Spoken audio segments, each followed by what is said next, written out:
Welcome to Tekzoid. If you're wondering how to set up your CenturyLink modem, this video will walk you through the complete installation process step by step so you can get online fast, no technician required. Before you begin, make sure you've signed your internet service agreement. If you haven't, download the My CenturyLink app and accept the agreement. Also, only connect your modem after 7 p.m. on your activation date, unless CenturyLink has confirmed your service is ready. Step 1. Find the right location. Place your modem in a central, open area of your home. Avoid cabinets, closets, refrigerators, microwaves, or mirrors. Make sure you have a working wall jack, a nearby power outlet. Step 2. Plug in the power.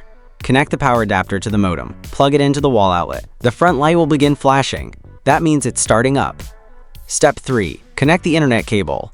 If you have DSL service, plug the green DSL cable into the modem. Plug the other end into your wall jack. If you have fiber, connect the Ethernet cable from the wall fiber box, ONT, to your modem. The internet or DSL light will flash while connecting. This can take up to 7 minutes. When the light turns solid green or blue, your connection is active.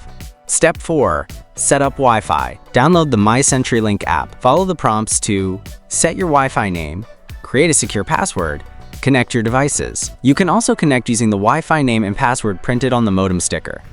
To learn more, check out our full post, link in the description. That's how to set up your CenturyLink modem. If the light stays red or won't connect, restart the modem and check all cables. If this helped, subscribe for more internet setup guides.